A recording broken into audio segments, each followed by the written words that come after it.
irmãs, queridos irmãos, como sempre, com muita alegria no coração, começamos mais um programa, O Espírito da Letra, analisando a obra de André Luiz através da mediunidade de Francisco Cândido Xavier.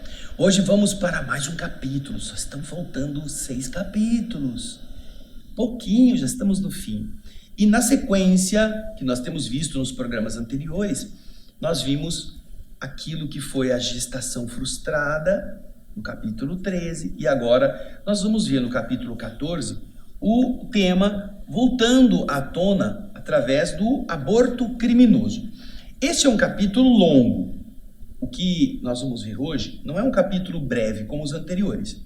Portanto, ele vai demandar de todos nós um pouco mais de atenção nas abordagens daquilo que ele vai ensinar. Porém, é o seguinte, apesar dele ser longo, resumimos este capítulo da seguinte forma. André Luiz vai explicar como que o aborto praticado em uma encarnação repercute no perispírito, tanto do homem quanto da mulher, quanto dos membros que ajudam a praticá-lo, e que podem gerar nos corpos futuros, nas próximas reencarnações, outros problemas de saúde que nós vemos hoje em dia em muitas pessoas, por dificuldades herdadas daquele comportamento abortivo de existências passadas. E uma vez que a gente aprende que o efeito vai ser nocivo, agora com este conhecimento a gente pode pensar em não fazer, porque senão o futuro vai ser igual a este, que ele está explicando aqui. E se a gente já fez, ele também vai explicar como que a gente pode remediar. Porque, naturalmente, se uma das tarefas é evitar que se pratique novamente esse mesmo equívoco, e isso vai ajudar, também existe a tarefa de ajudar aqueles que já fizeram, que já praticaram, e que às vezes carregam isso na consciência, com uma dor no coração, e ele vai explicar a maneira pela qual cada um começa a também se recuperar durante a vida atual, ok? Então não se preocupe tanto com aquelas definições médicas, explicações de nomes de células, de termos complexos que são destinados aos médicos mesmo, aos estudiosos científicos, dos biólogos, dos fisiólogos, que eles estarão decodificando tudo isso. Nós vamos procurar entender o mecanismo, por que que acontece e, com base nisso, entender por que os espíritos alertam tanto as pessoas para não se permitirem caminhar por essa estrada espinhosa, tá bem? Vamos então ao capítulo 14, você vai ver na tela o texto original. Vamos começar com uma pergunta. São 2 perguntas que fazem a André Luiz. Essa é a primeira. Reconhecendo-se que os crimes do aborto provocado criminosamente surgem em esmagadora maioria nas classes mais responsáveis, nas classes mais cultas da comunidade terrestre, como identificar o trabalho expiatório que lhes diz respeito, se passam quase totalmente despercebidas da justiça humana? Então, o que ele está perguntando? Ora, por terem dinheiro, por terem boas relações, as pessoas que são abastadas, que são cultas, elas têm facilidade de poderem praticar este ato. E, obviamente, esse ato vai ficar debaixo do tapete. Ninguém vai acusar, ninguém vai promover um processo, mesmo quando se diga, como realmente é crime, tirar a vida humana. Então, se isso é assim, inclusive para as classes menos abastadas, se pratica sem muitos obstáculos, como é que se explica o trabalho expiatório destes atos, se de verdade na justiça humana não há nenhum tipo de perseguição, porque ficam todos eles ocultos? Essa é a pergunta. Então, vamos ver agora o que o André Luiz vai explicar, qual é a reação da atitude criminosa no decorrer do tempo. Vamos voltar então ao texto. Temos, no plano terrestre, cada povo com o seu código penal apropriado à evolução em que se encontra. Cada povo vai penalizar ou não determinada conduta. Mas, considerando o universo em sua totalidade como o reino divino, vamos encontrar o bem do Criador para todas as criaturas como lei básica, cujas transgressões deliberadas, cujas transgressões praticadas por desejo, decididas, quando você transgride a lei do universo, a lei do bem, são corrigidas essas transgressões no próprio infrator, com o objetivo natural de se conseguir em cada círculo de trabalho no campo cósmico, em cada mundo, em cada lugar em que as pessoas vão renascer, o máximo de equilíbrio com o respeito máximo aos direitos dos outros, dentro da mínima cota de pena. No universo todo funciona essa mesma teoria. Nenhum dos mundos habitados tem a finalidade de ser apenas um lugar de sofrimento, puro e simples, para Deus se sentir feliz vendo o seu filho sofrendo. Não. Todos os ambientes estarão monitorados por essa lei do universo, que é o respeito ao direito dos outros. Porém, também, quem pratica infração ao direito dos outros precisará responder nele mesmo para aprender, não para se vingar, para aprender. E este aprendizado, pelo amor que governa a vida, deverá acontecer com a menor cota de pena. O sofrimento é medido no universo pelo menor peso ou pela menor intensidade. Aquilo que a gente está passando de dor, de sofrimento, de doença ou de problema é a menor cota para que a gente aprenda. Dá para piorar. Podia ser pior. Mas o Senhor já atenuou ao máximo o que deu. Porém, nós devemos pensar antes de fazer a besteira, porque depois vem a conta, não é mesmo? Então, esta regra vale para todo o universo, não é só para a Terra. Mesmo que na Terra existam países que legalizem, que achem que isso é normal, que pode fazer e não tem problema nenhum, enquanto que outros não, o que prevalece sobre todos os espíritos é a lei do universo, que rege o universo com esse critério. Então, continuamos o texto.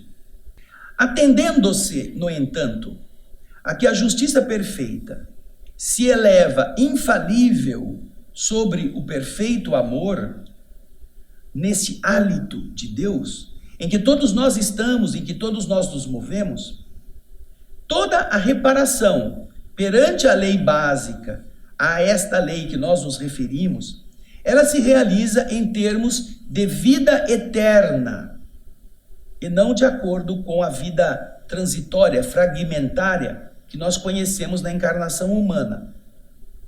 Porquanto uma existência pode estar repleta de acertos e desacertos, méritos e deméritos, e a misericórdia do Senhor determina não que o delinquente seja castigado, flagelado, chicoteado, com extensão indiscriminada de dor, o que já seria uma volúpia de castigar nos tribunais do destino, que invariavelmente são regidos pela equidade soberana. Não é isso que Deus quer. Mas, sim, que o mal seja eliminado de suas vítimas com a possível redução do sofrimento. Então, para aí. Veja só, esse texto pode parecer complexo, mas ele não é, não. Ele diz o seguinte: a justiça perfeita, ela não se eleva sem a base do amor, do perfeito amor, porque este é o hálito de Deus. Todos nós nos movemos e existimos aí. Toda reparação, como ele continua dizendo, para que isso possa realmente ser considerada a ação do amor, ela não se realiza somente para castigar quem errou, para bater nele, para chicoteá-lo. E ela se realiza tendo em vista a vida eterna. Não é só para aquele momento que o sujeito errou, bate nele para ele não errar naquela vida. Não, ele precisa se livrar para viver eternamente dentro de um critério mais nobre. porque ele foi criado para esta vida, não para uma existência fragmentária de um ambiente terreno. Então, quando alguém erra, a existência deste erro, que está mesclada com várias atitudes boas também, que a pessoa tem mérito, tem demérito, a misericórdia do Senhor determina, não que o agente do mal seja punido, castigado, de forma assim, somente para espiar, o que já seria uma coisa muito ruim, seria uma demonstração de maldade, uma volúpia, nesses tribunais divinos, que na verdade, eles não são presididos por entidades maldosas, ao contrário, são regidos pela equidade soberana. Mas qual é a definição do reajuste? É que seja suprimido o mal das vítimas com a possível redução do sofrimento. Então, a lei do universo recomenda que aquele que feriu, cuide do ferido. Que aquele que desencaminhou, reencaminhe aquele que se perdeu por sua culpa. Não é que ele seja chicoteado maldosamente porque ele jogou outro no abismo. Não, você jogou, tudo bem, não devia ter feito isso, mas agora você vai descer no abismo e vai trazê-lo de lá. Você vai aguentar o peso e vai erguer devagarzinho, nós vamos te estimular. Você vai cuidar das feridas daquele que caiu, aquele que você feriu, e você vai recompor o estado anterior. Porque você vai viver eternamente. E se você só for chicoteado, na eternidade você vai lembrar que você jogou alguém no abismo. E que você não tirou ele de lá. Você foi punido, você foi chicoteado, você ficou preso por 30 anos. Mas o cara está no abismo ainda. Essa não é a lei de justiça e de amor, porque seria apenas a lei da vingança. Então, o cosmos organiza a evolução das criaturas por esse duplo critério. Você que errou, corrige o erro, repara o dano, diminui o sofrimento da vítima e assim você se limpa para a eternidade. Você vai chegar no futuro e falar assim, nossa, como eu era atrasado, naquele tempo eu jogava as pessoas nos abismos, eu pisava nelas, mas depois eu fui lá e recuperei todas elas. Hoje elas são minhas amigas, meus amigos, já fui filho delas, já fui pai de várias. É assim. Então, continua o texto nos dizendo, está vendo que não tem nada de dificuldade? Diz aí André Luiz na sequência, olha, desse modo, segundo o princípio universal do direito cósmico, que se expressa claramente no ensinamento de Jesus, que manda conferir a cada um, de acordo com as suas próprias obras, nós arquivamos, nós guardamos em nós mesmos as raízes do mal que nós cultivamos, para extirpá-las, para acabar com elas à custa do nosso próprio esforço, em companhia daqueles que se nos afinem a essa faixa de culpa, com os quais, perante a justiça eterna, os nossos débitos permanecem associados. Os que erraram juntos têm que se reerguer juntos. Os que se associaram nos vícios têm que se ajudar a sair deles. Os que se envolveram no ódio, na vingança, na agressão, precisarão aprender a ser pacíficos também, uns ajudando os outros. Com base, então, nesses semelhantes fundamentos, certa caminhada na carne, certa vida, entremeada, misturada de créditos e dívidas, às vezes ela pode terminar. O sujeito viveu a vida inteira parecendo um santo.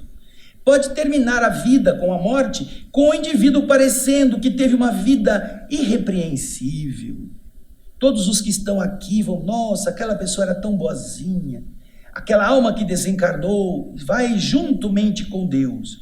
Então ela pode desencarnar com essa aparente irreprimível virtude, sob o apreço, sob a admiração daqueles que estão com ele, convivendo nessa experiência. E pode, na próxima existência, esse mesmo indivíduo seguir-se em uma encarnação em que essa mesma criatura assuma a empreitada, o trabalho do resgate dela mesma, suportando nos ombros as consequências das culpas contraídas diante de Deus e de si mesma. Com que finalidade? Com a finalidade de reabilitar-se diante da harmonia divina.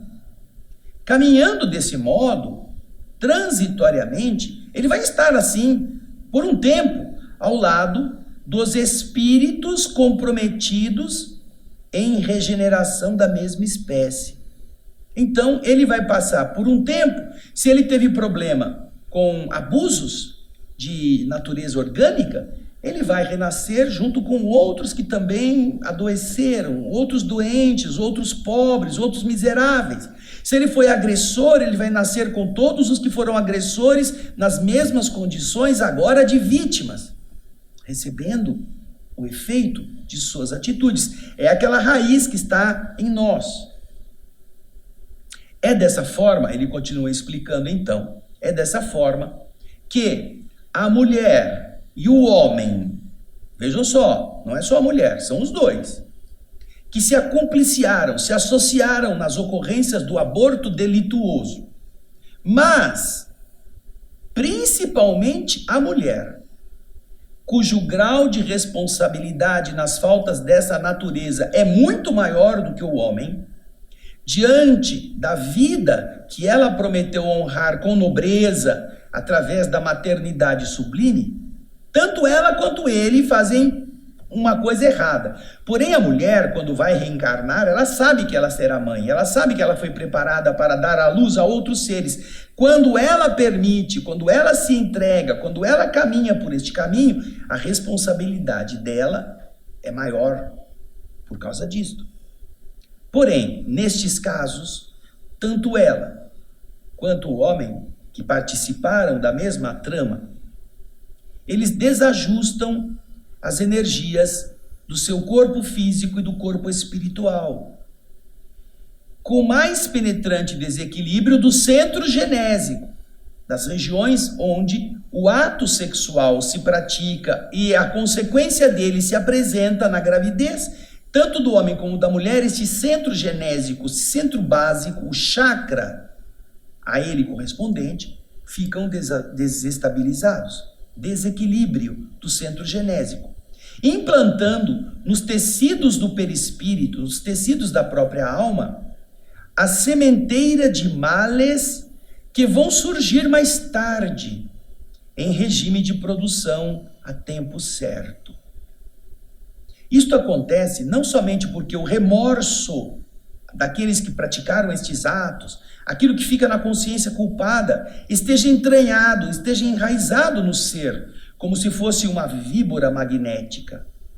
Mas também, porque veja só, aí vem outro momento importante que as pessoas não se lembram.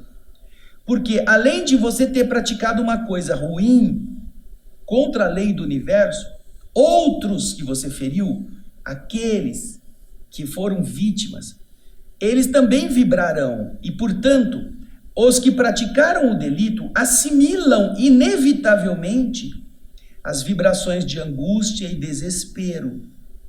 E às vezes, a revolta e a vingança dos espíritos que tinham que nascer ali por força da lei, como filhos do próprio sangue, na obra de restauração do destino. Por quê? Você, por exemplo, vamos pensar assim, no passado, você, num entrevero, numa disputa, matou uma pessoa. Às vezes por ódio, às vezes por inveja, às vezes para ficar com o dinheiro dela. Tá bom, matou. Você matou o corpo, o espírito continua vivo. Aí o que acontece? Vai para o outro lado, você vai passar uns anos bem de vida com o dinheiro dele, mas você vai ter que voltar para lá também, vai encontrar com o cara vai estar querendo se revidar, querendo bater em você, querendo... Só que aí passa um tempo, você descobre que você fez coisa errada, que você está sofrendo muito por ter matado. Aí você então pede a finalidade de restaurar-se a si mesmo através da reencarnação. E como reencarnante, você aceita devolver para aquela criatura o corpo que você tinha tomado. Você vai ser uma mulher que vai receber aquele ser dentro do seu ventre, vai lhe restaurar o corpo que você tinha matado, dando-lhe a condição de ter um corpo vivo. Ah, que bacana. O espírito então fica, bom, tudo bem, você me matou naquela, mas agora você vai renascer, eu vou precisar renascer também, eu também tinha coisas erradas que eu tinha feito, você vai me ajudar, você vai me dar a chance de eu ter um corpo novo, e eu vou ser depois seu herdeiro, o que você tiver vai vir para mim. Aquilo que você tinha tomado de mim um dia, eu vou receber de volta, e aí tá tudo certo, eu te perdoo, a gente fica bem. Ótimo, fizeram as pazes. Aí renasce a mãe, vai ter o compromisso de estar na vida, e chega um momento do amadurecimento biológico, em que ela encontra um namorado, encontra um marido, encontra um noivo, e, por força das intimidades, engravida. Quando engravida, é aquele espírito que um dia foi seu adversário, e que você já tinha esquecido. Aí você sente de novo aquele impulso, aquela coisa, não, mas esse cara, eu não estou querendo ele aqui, ele vai me estragar. Aí é justamente o espírito que você tinha falado que ia dar um corpo de novo para ele nascer. E então André Luiz diz que quando o amor não está tomando conta da mente, dos que estão envolvidos, e o cara fala, não, vamos tirar esse filho aí, que esse filho aí para nós agora vai atrapalhar o nosso projeto. Mais para frente a gente engravida, a gente vai ter o nosso filho, mas esse agora não está na hora.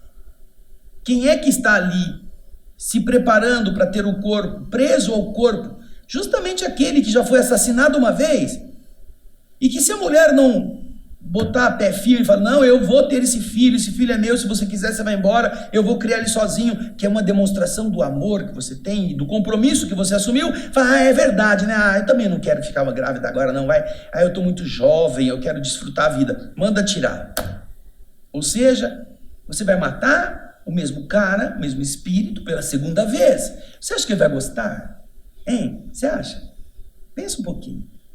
Então, naturalmente, ele vai dizer, isso ocorre não somente porque o remorso se lhe entranhe, se lhe enraize no ser, a afeição de uma víbora magnética, mas também porque inevitavelmente a pessoa que praticou isso, ela assimila as vibrações de angústia e desespero e às vezes de revolta e de vingança daqueles espíritos que a lei tinha reservado para serem filhos do próprio sangue, na obra de restauração do destino. Vocês iam se reunir novamente na vida para se respeitarem, porque já tinham sido adversários, já tinham se destruído outrora. Essa é a restauração do destino. Porém, é como se você tivesse quebrado uma estátua. Aí você pega a estátua, não, eu vou colar tudo de novo, vem aqui. Aí o que acontece? Combinaram, arrumaram direitinho, dá os pedaços aqui, você deixa, eu vou colar, vou fazer com muito cuidado. Aí quando a estátua já está quase prontinha, você pega e dá uma outra marretada nela. Você vai quebrar de novo. E então o espírito pode ficar muito desajustado e pode produzir atitudes de vingança. Aí então ele vai começar a explicar qual é o resultado no homem. Não é que a mulher é a única culpada, não. Ela tem mais responsabilidade, porque pode ser que o homem queira que ela aborte o filho. Pode ser. Tem muito homem que não quer ser responsável pelo filho que fez.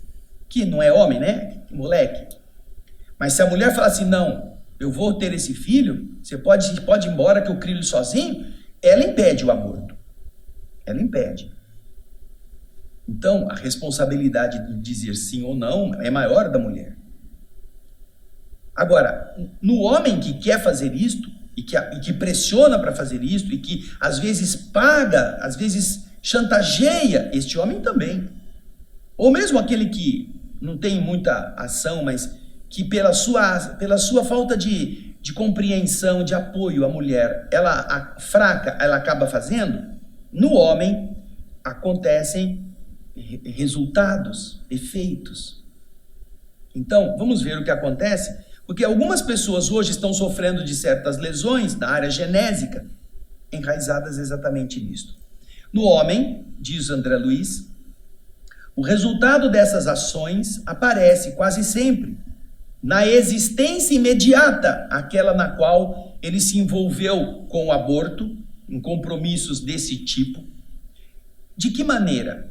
aparece na forma de moléstias testiculares. Os testículos, a parte genésica, com problemas. Aparece com distúrbios hormonais, desendocrinias, distúrbios endócrinos, diversos tipos.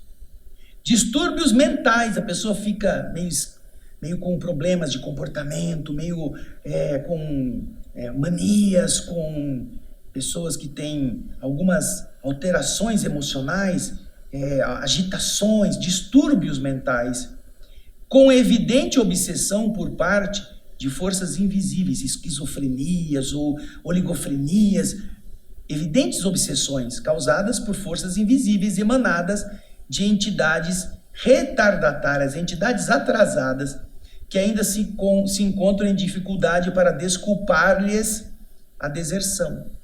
Os homens vão sofrer isto.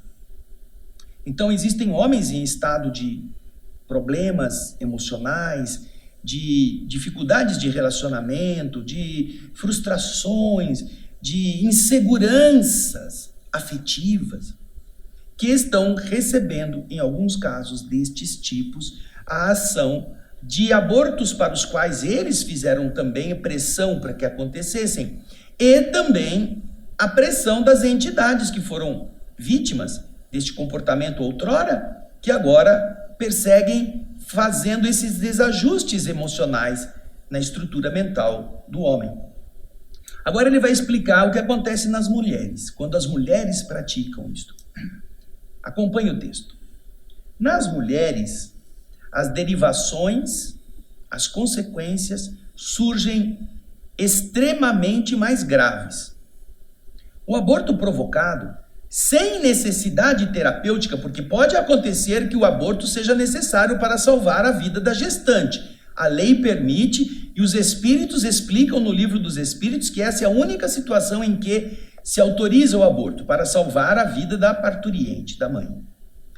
Então, esse aborto provocado sem essa necessidade terapêutica, ele é produzido e matematicamente é seguido por choques traumáticos no perispírito da mulher.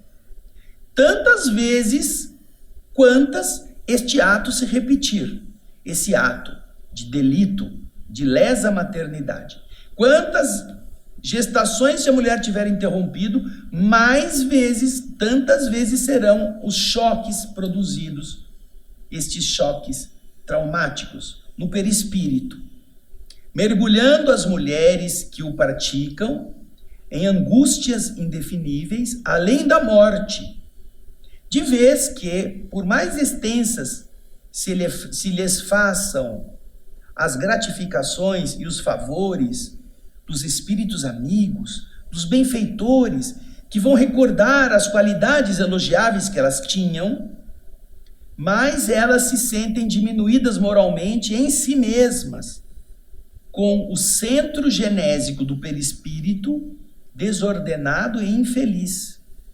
Se assemelhando, veja só, se assemelhando, por mais que os espíritos a tenham recolhido, que ela tenha sido levada para um ambiente bom, ela sabe o que ela tinha feito.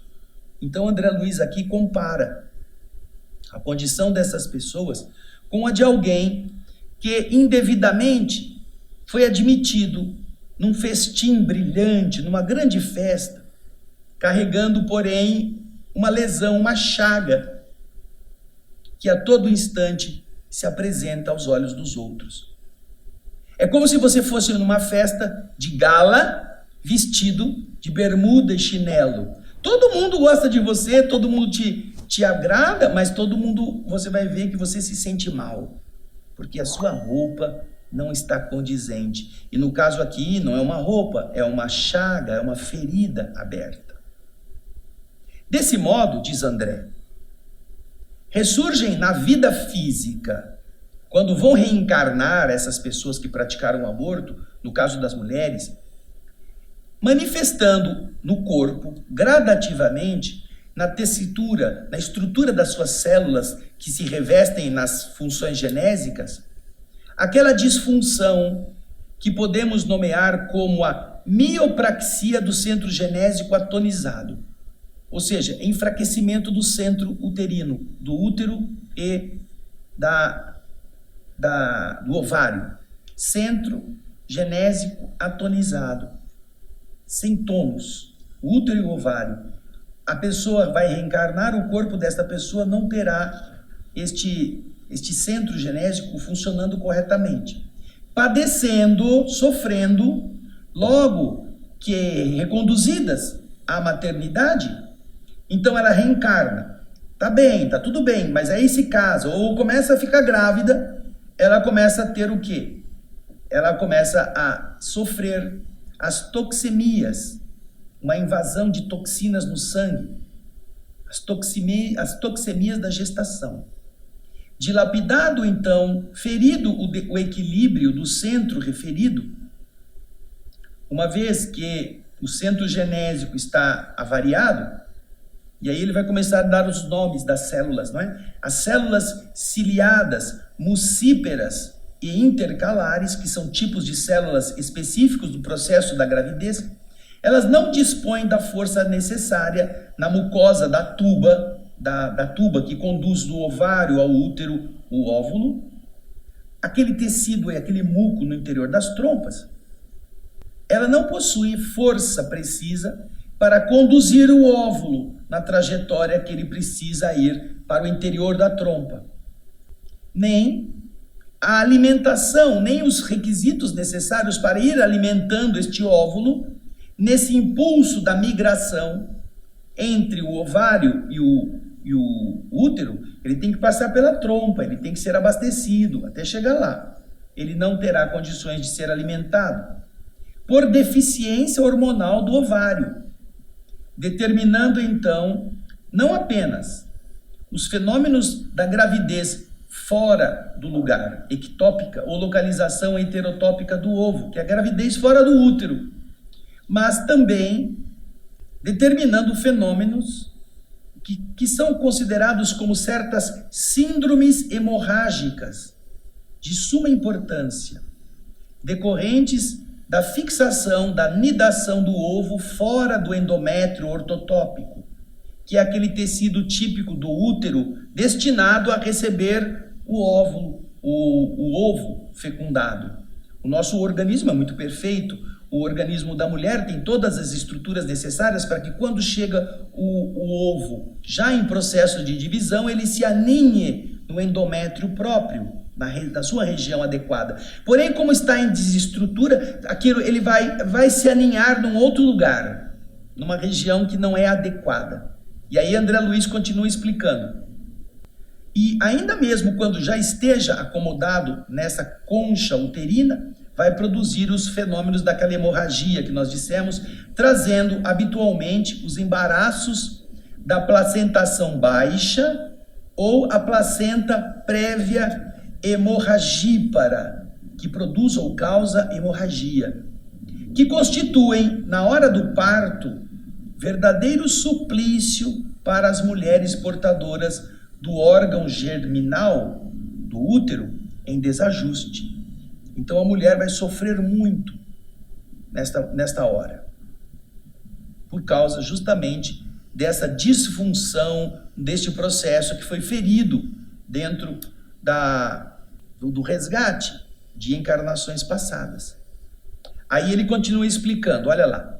Enquadradas na arritmia do centro genésico, outras alterações orgânicas aparecem, torturando a vida feminina, como, por exemplo, o deslocamento da placenta eutópica, por causa de uma hiperatividade das células, da vilosidade corial, a hipocinesia uterina, que é a diminuição da atividade motora do útero, favorecendo a criação de germes de estreptococo, do gonococo, que são bactérias esféricas, que por falta de movimentação e de dinâmica interna, elas têm a facilidade de se proliferar.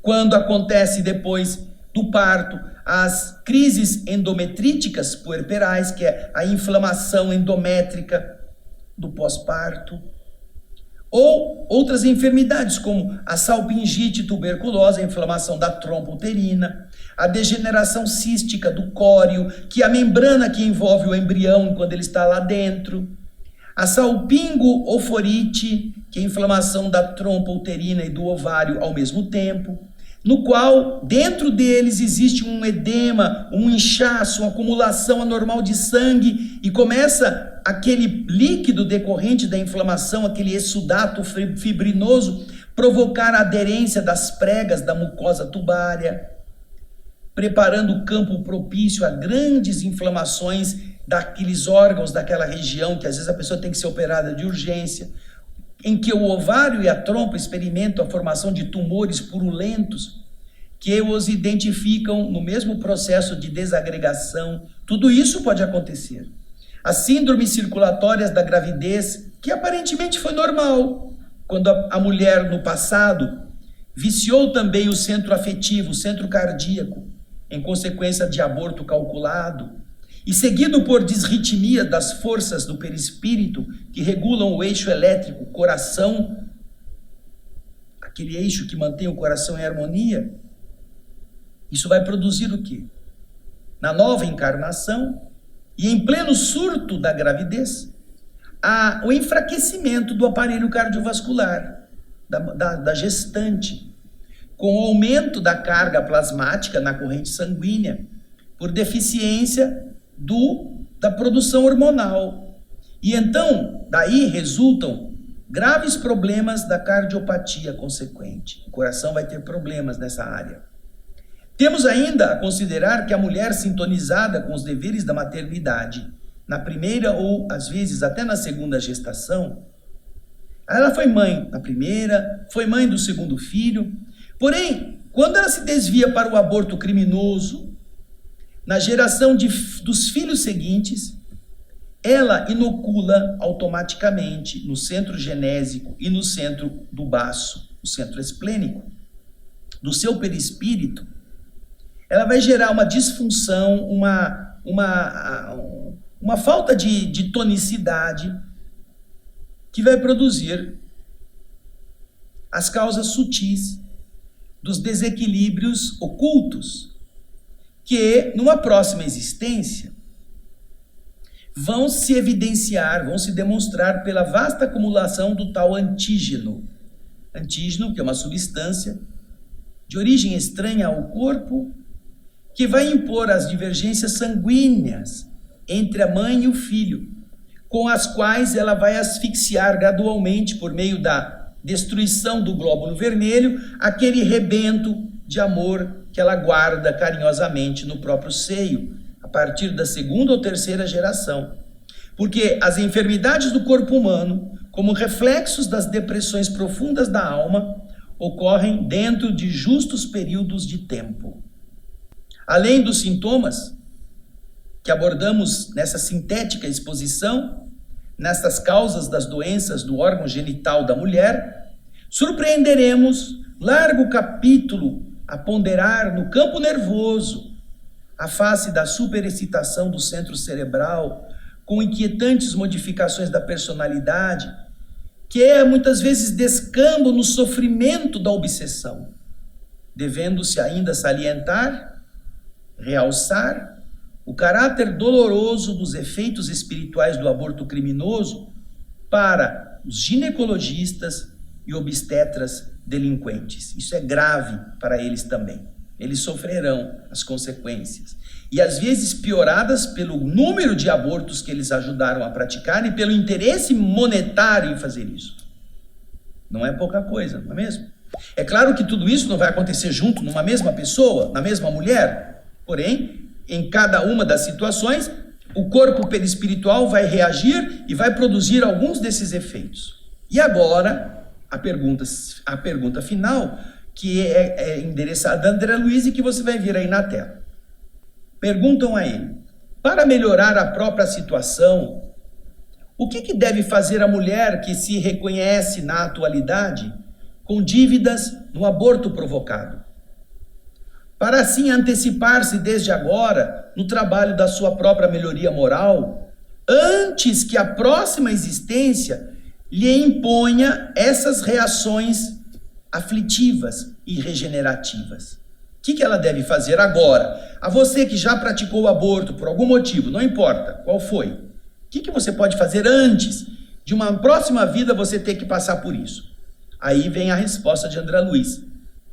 Diz ele: quem ontem abandonou os próprios filhos, pode hoje afeiçoar-se aos filhos alheios, necessitados de carinho e de abnegação. O próprio Evangelho do Senhor, na palavra do apóstolo Pedro, nos adverte quanto à necessidade de cultivarmos ardente caridade uns para com os outros, porque a caridade cobre a multidão dos nossos males. E você vai encontrar isso em Pedro, a epístola número 1, capítulo 4, versículo 8. A multidão de pecados que nós já cometemos pode ser coberta pela ação no bem. Então, não fique se martirizando, não fique se ferindo demais. Vá fazer o bem. Recolha filhos, cuide de crianças, ajude pessoas na creche, vai ser voluntária, vá amar as pessoas. Se você tem a consciência de ter praticado alguma coisa, trabalhe por desinteresse, ame as criaturas, porque quando nós matamos alguém dentro do nosso corpo, é porque ainda não amamos o suficiente. A doença está aí, na falta desse amor vivido. Então, se você se arrependeu do que praticou, comece a amar. Comece, não fique esperando nascer de você agora para que ele possa receber teu amor. Ame aqueles que estão precisando de mães, aqueles que estão precisando de tias, aqueles que estão precisando de alguém que os ajude. Reerga as criaturas que estão abandonadas na terra. E isso vai começar a fazer com que todo o seu centro emocional se retifique. Toda a sua estrutura de esforço, agora você estará demonstrando que você não quer mais ser do mesmo jeito. E essa é a lei do universo. Não é fazer você sofrer, é fazer você corrigir o mal, tirar a dor e transformar-se por causa disto. É uma justiça amorosa, não é a justiça vingativa. Pense nisso. Obrigado pela sua audiência. Fale com as pessoas, esclareça as moças, fale com suas filhas, fale com a sua esposa, sua namorada, fale e viva com responsabilidade as relações íntimas, para evitar que depois as pessoas sejam pressionadas pelas contingências a ir procurar uma solução imediata como esta, que não será uma solução nunca, será apenas semear a tragédia de algum tempo depois. Pense nisso. Obrigado pela sua audiência, pelo seu carinho. Semana que vem vamos falar do passe magnético, a transfusão de energia. Mas eu espero que você já vai lendo, já vai se informando, porque é muito interessante também. Grande abraço, obrigado pelo carinho, pelos comentários. Espalhe para os seus amigos, para suas listas, o link dos nossos programas do Espírito da Letra. E até o próximo programa na semana que vem. Obrigado e muita paz.